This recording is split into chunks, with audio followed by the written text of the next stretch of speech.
अगले महीने की 1 तारीख को तुम्हारे बैंक अकाउंट में जो मैसेज आने वाला है, सैलरी क्रेडिटेड, वो असल में एक मीठा नशा है। एक ऐसा नशा जो तुम्हें भूखा मरने नहीं देगा, लेकिन तुम्हें कभी अमीर भी नहीं बनने देगा। क्या कभी सोचा है कि दिन के 12 घंटे ऑफिस में घिसने के बाद, हर साल 10% का अप्रेजल मिलने के बाद भी महीने के आखिरी हफ्ते में बैंक बैलेंस देखकर अंदर से वो अजीब सी घबराहट क्यों होती है? तुम गधे की तरह मेहनत कर रहे हो, तुम्हारी सैलरी भी बढ़ रही है, फिर भी तुम उसी जगह पर खड़े क्यों हो जहां 5 साल पहले थे? आज इस कड़वे सच से पर्दा उठाते हैं कि क्यों एक सैलरी तुम्हें कभी उस लीग में नहीं ला सकती जिसे असली अमीरी कहते हैं। कहानी किसी थ्योरी की नहीं, तुम्हारे और हमारे बीच की है। चलो रमेश भाई की कहानी से समझते हैं।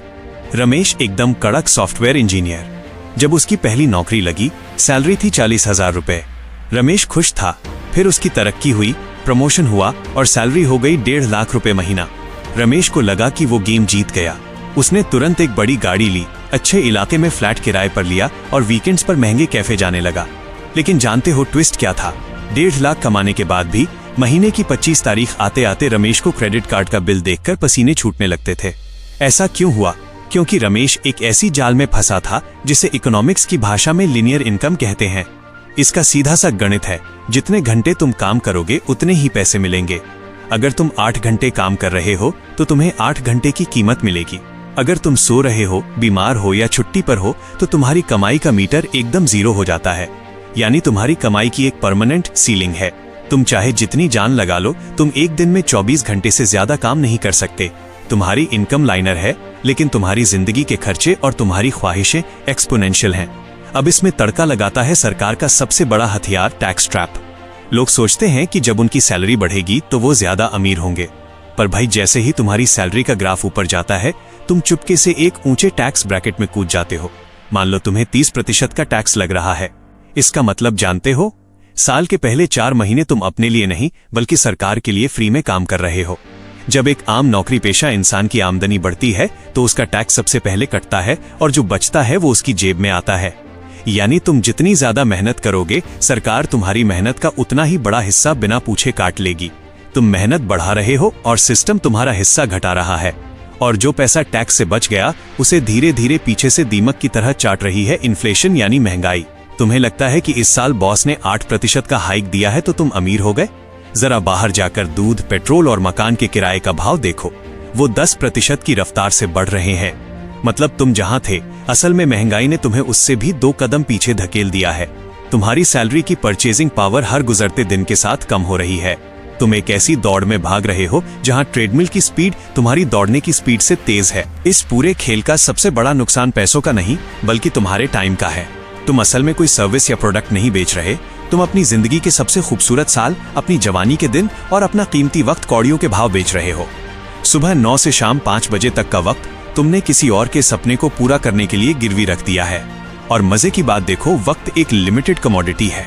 तुम्हारे पास भी उतने ही घंटे हैं जितने एक आम मजदूर के पास हैं। जब तुम अपना वक्त बेचकर पैसा कमाते हो तो तुम कभी भी लेवरेज क्रिएट नहीं कर पाते।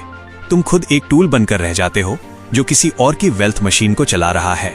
यहीं पर आता है इस पूरी कहानी का सबसे बड़ा टर्निंग पॉइंट और सबसे गहरा साइकोलॉजिकल सच। दुनिया का कोई भी इंसान सिर्फ अपनी लेबर यानी मेहनत बेचकर अमीर नहीं बना है। अमीरी का सीधा संबंध मेहनत से नहीं बल्कि एसेट ओनरशिप से है।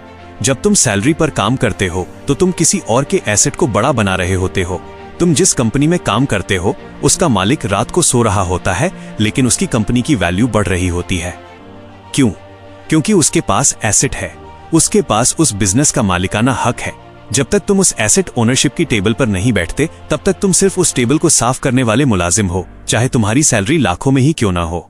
तो फिर असली अमीर करते क्या हैं? वो ऐसा क्या जानते हैं जो तुम्हारी और हमारी समझ से बाहर है?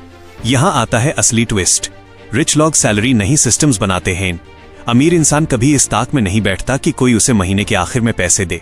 वो अपना पूरा ध्यान एक ऐसा सिस्टम, एक ऐसा ढांचा खड़ा करने में लगाता है जो उसके बिना मौजूद रहे भी पैसा बना सके। इसे कहते हैं एसेट बेस्ड सिस्टम। जब एक अमीर इंसान कोई बिजनेस खड़ा करता है, कोई सॉफ्टवेयर बनाता है या कोई ऐसी प्रॉपर्टी खड़ी करता है जो लगातार रेवेन्यू जनरेट करे, तो वो अपने वक्त को अपनी कमाई से अलग डिकपल कर देता है। सोचो, अगर तुम सो रहे हो और फिर भी तुम्हारे खाते में पैसे आ रहे हैं तो इसका मतलब है कि तुम्हारे पास एक सिस्टम है।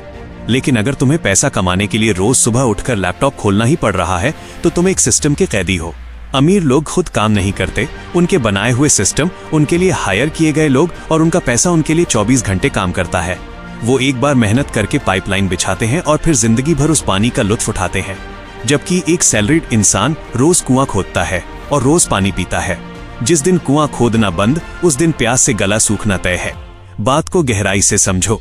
सैलरी कोई बुरी चीज नहीं है, वो शुरुआत करने के लिए, अपने पैरों पर खड़े होने के लिए बेहतरीन टूल है, लेकिन उसे अपनी मंजिल मान लेना सबसे बड़ी बेवकूफी है। सैलरी एक कंफर्ट जोन है, एक पिंजरा है जिसके सरिये सोने के बने हैं। वो तुम्हें इतना आराम जरूर दे देगी कि तुम कभी बगावत नहीं करोगे, लेकिन तुम्हें इतनी आजादी कभी नहीं देगी कि तुम अपनी शर्तों पर जी सको। अगर तुम्हें वाकई उस चक्रव्यूह से बाहर निकलना है तो तुम्हें अपनी सोच को बदलना होगा। तुम्हें खुद से ये पूछना बंद करना होगा कि मुझे अच्छी सैलरी वाली नौकरी कैसे मिलेगी, और इसकी जगह ये सोचना शुरू करना होगा कि मैं ऐसा कौन सा सिस्टम बना सकता हूं जो मेरे लिए वैल्यू क्रिएट करे। जब तक तुम अपनी पहचान एक एम्प्लॉय से बदलकर एक सिस्टम बिल्डर की नहीं बनाओगे, तब तक तुम चाहे जितने जीरो अपनी सैलरी के पीछे लगा लो, तुम रहोगे उसी चूहे की दौड़ का हिस्सा जिसका रिमोट कंट्रोल हमेशा किसी और के हाथ में होगा। फैसला तुम्हारा है, तुम्हें किसी और के बनाए सिस्टम का पुर्जा बनना है या खुद का एक नया सिस्टम खड़ा करना है।